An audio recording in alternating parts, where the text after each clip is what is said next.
Siempre has escuchado que la Iglesia Católica fue fundada por Pedro, elegido por Jesús, ¿verdad?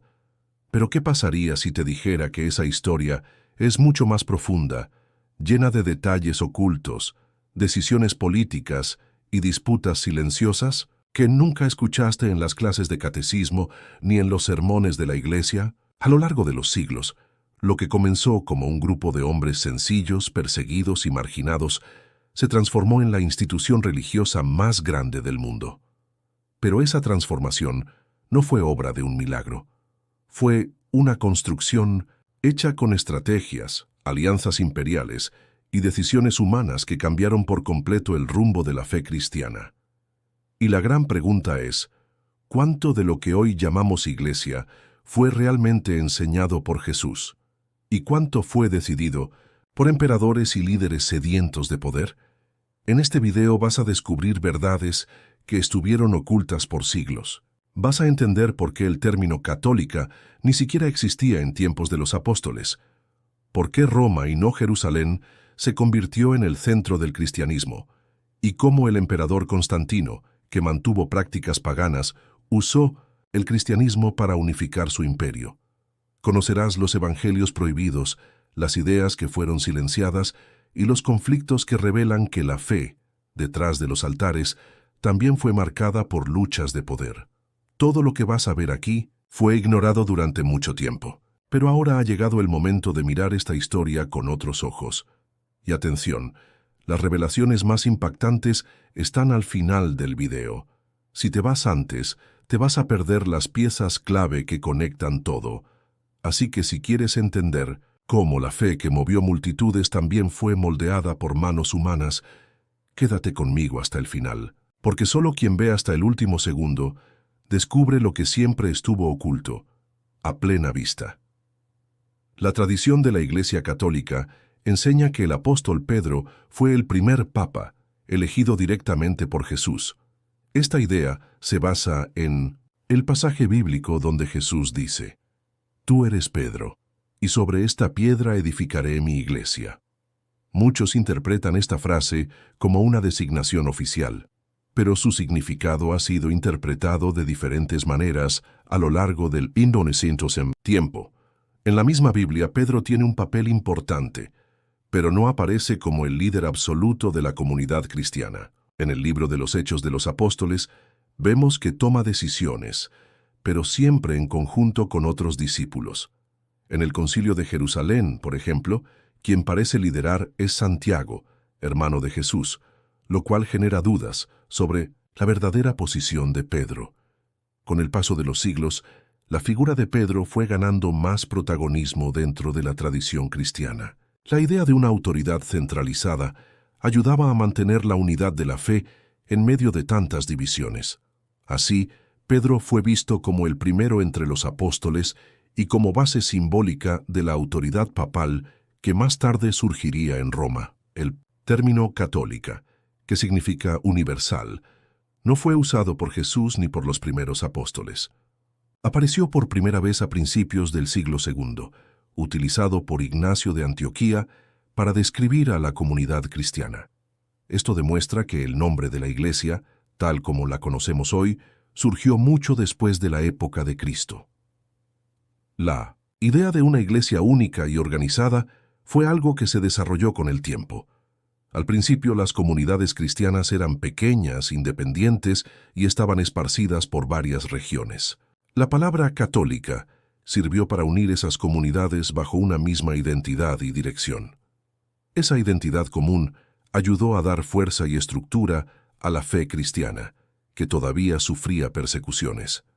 Pero también marcó el inicio de 1900, un camino donde la fe comenzó a convertirse en una institución. Este proceso mezcló creencias espirituales con necesidades prácticas y políticas. En los primeros años, los seguidores de Jesús vivían escondidos, con miedo de ser arrestados o asesinados. El Imperio Romano veía a los cristianos como una amenaza, ya que se negaban a adorar a los dioses oficiales. Aún así, estas pequeñas comunidades continuaron creciendo y difundiendo su mensaje. Los primeros cristianos eran personas sencillas, pescadores, mujeres, trabajadores e incluso cobradores de impuestos. Compartían sus bienes, se reunían en casas y vivían según el amor y la esperanza enseñados por Jesús. Aunque eran perseguidos, mantenían la fe y seguían predicando. Esta etapa estuvo marcada por valentía y resistencia. Los cristianos no tenían templos ni protección legal, pero tenían una unión fuerte. La fe se vivía en el día a día, incluso con el riesgo constante de castigos o muerte. Con el tiempo, la situación cambió gracias al emperador Constantino, quien gobernaba el Imperio Romano. En el año 313 firmó el Edicto de Milán, que legalizó el cristianismo. Esto puso fin a las persecuciones y marcó un nuevo comienzo para los cristianos. La conversión de Constantino, sin embargo, genera muchas dudas. Solo fue bautizado poco antes de morir y mantuvo costumbres paganas durante toda su vida. Muchos estudiosos creen que usó el cristianismo como una forma de unificar el imperio, que en ese momento estaba dividido. Independientemente de si su fe fue genuina o no, el impacto de sus acciones fue enorme. El cristianismo dejó de ser una fe marginal y pasó a contar con el apoyo del poder imperial. A partir de ahí, comenzó a convertirse en una institución fuerte e influyente. El Concilio de Nicea se celebró en el año 325, con el apoyo de Constantino. Fue el primer gran encuentro de líderes cristianos para definir qué creía realmente la Iglesia. Uno de los temas debatidos fue la naturaleza de Jesús, si era divino, humano o ambas cosas a la vez. Este concilio tuvo un papel decisivo en la construcción de la doctrina cristiana. Por primera vez se creó una idea común de fe que todos debían seguir. Esto ayudó a unificar la Iglesia, pero también comenzó a excluir otras formas de pensamiento. Al decidir qué era correcto o incorrecto, en términos de fe, el concilio también abrió la puerta a nuevas disputas. Muchos grupos que pensaban diferente fueron considerados herejes y perseguidos. Así, la búsqueda de unidad generó nuevos conflictos dentro del mismo cristianismo. Con el apoyo del imperio, la Iglesia ganó poder, pero también surgieron disputas internas. Los grupos que no estaban de acuerdo con las decisiones de los concilios fueron llamados herejes y tratados como enemigos. Esto marcó el comienzo de una nueva forma de persecución, ahora entre cristianos. Las divisiones comenzaron por diferentes interpretaciones de las enseñanzas de Jesús. Mientras unos defendían una fe sencilla basada en el amor, otros querían una doctrina clara y oficial. La unidad de la fe pasó a estar controlada por quienes tenían el poder para decidir lo que era verdadero. Con el tiempo, la Iglesia comenzó a actuar de forma parecida a los imperios que antes la perseguían. En lugar de promover solo la fe, también empezó a defender intereses y controlar el pensamiento religioso. La búsqueda de pureza doctrinal llevó a muchas injusticias. Antes de que existiera la Biblia tal como la conocemos, circulaban muchos escritos cristianos. Evangelios, cartas y enseñanzas diversas competían por espacio en las comunidades. Cada grupo cristiano tenía sus preferencias y consideraba ciertos textos más importantes que otros. La selección de los libros que formarían parte de la Biblia se hizo a lo largo de muchos años. Los líderes de la Iglesia decidieron cuáles textos eran inspirados y cuáles debían ser descartados. Estas decisiones se tomaron con base en creencias, tradiciones y también intereses políticos. Algunos textos fueron prohibidos y muchos se perdieron durante siglos. Solo mucho tiempo después algunos fueron redescubiertos, como los evangelios hallados en Nag Hammadi. Estos textos muestran que el cristianismo primitivo era mucho más diverso de lo que se cree. El gnosticismo fue una de esas corrientes distintas que existieron en los primeros tiempos del cristianismo. Los gnósticos creían que el conocimiento interior llevaba a la salvación, y no solo la fe ciega. Para ellos, Dios era una realidad espiritual más profunda y distinta del Dios del Antiguo Testamento.